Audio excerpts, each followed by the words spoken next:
version, if you will, of Abrahamism or the Abrahamic tradition, and it's of course very direct. It's very physical in its clear way that it's trying to destroy these old things, right? I mean, you literally have the destruction of sites like Palmyra, and they're blowing up these Buddhist, statues and things like this in Afghanistan and Pakistan and all these areas.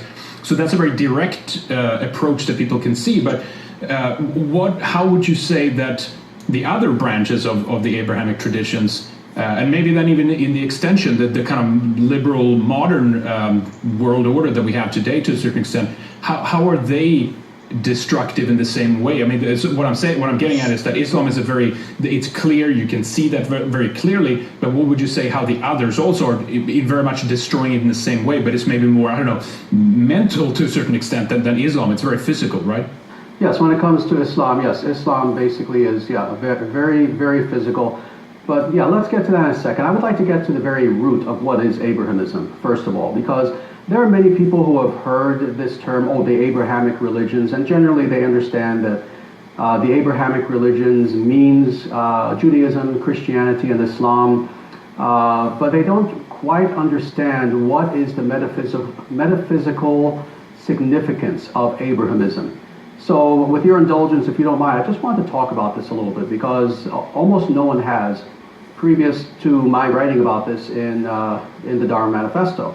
And if we're going to understand Abrahamism, we have to understand what are the metaphysical underpinnings of this worldview, for lack of a better term. The metaphysical underpinnings itself goes back to the very name, Abraham. 4,000 years ago, roughly, more or less, there was an individual who came upon the scene whose name was Abraham, and he brought about one of the first of these what I call ruptures in history, where the entire ancient world had been going in one direction, but now Abraham comes upon the scene and suddenly the world is going in a radically different direction.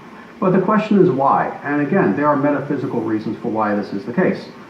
Abraham, as we know, for those individuals who are conversant with the Old Testament and his story, and I'm going to make this very brief, when he traveled from Mesopotamia, which originally was indeed a Vedic city, a Dharmic city, when he himself traveled to the Levant, to what today we would call Palestine or Israel, something very interesting happened. He encountered a being in the desert. And this being, individuals who follow Dharma would consider to be what we call technically in Sanskrit an asuric being. This was a demonic metaphysical entity that has many different names. El or Yahweh. Later in Islam, this being came to be known as Allah. It's the same being. But when Abraham encountered this being, again, to make this very brief, this being made a covenant with him. This being made essentially a business deal. One of the first demonic business deals in history with Abraham, where essentially he promised Abraham worldly wealth. Essentially he said, all of this land will be yours, you will prosper, your sons will prosper, and for generations to come, the world will be yours if you do one thing, and that is worship me. Well, followers of Dharma consider this, again, to have been a demonic being. And what was introduced at that time was several things that did not exist in history. First of all was the idea of, to state it theologically, anthropomorphic monotheism. That is the idea of the divine being a very petty God. So what do we find? We find for the first time in history the concept of religious war. Now interestingly, previous to Abraham, there was no religious war. There were wars between religious people, but the idea of, we have our religion and we're going to conquer your people with the idea that our God wants you to convert to our religion, and if you don't, we will kill you, that did not exist previous to Abrahamism. So what we find throughout the Old Testament is indeed the bloody history of the Old Testament, of the ancient Hebrew people going from place to place throughout the Levant and quite literally slaughtering people and taking over.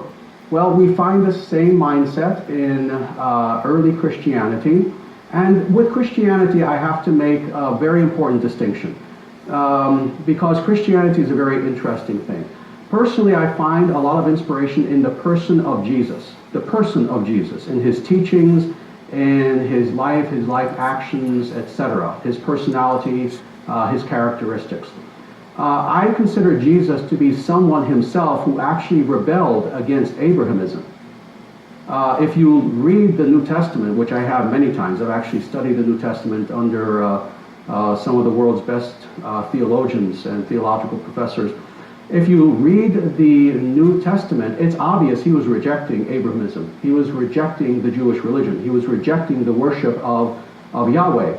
And in fact, at no time in the New Testament does he refer to the God who he worships in these Old Testament terms. Rather, the only term that he uses is Abba, or Father. So I consider Jesus himself to have been someone who rebelled against Abrahamism. His reward was, of course, that he was killed, he was crucified. And soon after, his movement started to veer toward Abrahamism again, especially under Paul. That's why I make the distinction between Paleo-Christianity versus Pauline Christianity. So when it comes to Christianity, it's kind of a mixed bag. It's mostly Abrahamist, but its root core is not. The teachings of Jesus are Dharmic. So this is why, for example, you have such phenomena within Christianity as the ancient mystics, the Gnostics. You have individuals like St. Francis, who you look at these people, these are obviously not Abrahamists. But at the same time, the mainstream churches always saw these people with suspicion. So again, Christianity has been a tradition that has been schizophrenic, that has actually had two trends within it. The main core has been Abrahamic, but then you have that mystical realm that is non-Abrahamic. But now when it comes to Islam, yes, Islam is one of the tail ends. I wouldn't call it the tail end of the Abrahamic tradition, but it is one of those. And what Islam is, what I have termed it, has been Old Testament religion on steroids. It is the idea of world conquest through the sword, the idea that, yes, it goes back to a very fundamentalist sort of Abrahamism, where essentially you convert to the worship of our God, this Yahweh, who in Islam they call Allah, but is the same being, or you die. That blunt, that simple, that black and white. So what we find in Islam is indeed the tail end of, let's say, the devolution of Abrahamism, and seen in very stark form. But yes, again, all three of these traditions, Judaism, let's say mainstream Christianity, and Islam, all of Islam, I include Shia among this as well, and Sufi among this as well. These are all Abrahamist, and they are in every way the literal opposite of every other ancient religion on earth, what I call the Dharmic. So essentially, just to sum this up quickly, you have the Abrahamic religions on the one hand. On the other hand, you have the Dharmic religions. And when I say Dharmic, I mean not just Vedic and Buddhist, not just Vedic and Buddhist and Jaina. I mean also the ancient European religions. I mean all of the nature-based natural religions of the world. You have all of those on the one hand versus the Abrahamic. And the history of the last 4,000 years has been essentially a 4,000-year war between Abrahamism versus the natural way. And obviously for the last 4,000 years, sadly, Abrahamism has been winning dramatically. That is about to turn around, however. Yeah, definitely. That's very, very interesting. You know, I want to hear more about this. I want to put this in context to, you know, what we're facing now in modernity. There's so many things happening, from, of course, the spiritual crisis that we're going through to the, refugee crisis and all these kinds of things that are happening now at this point. It's a global upheaval, basically, and you have, wars on top of that. So there's much to discuss here, and I definitely want to go into detail in the second segment. But before we do that,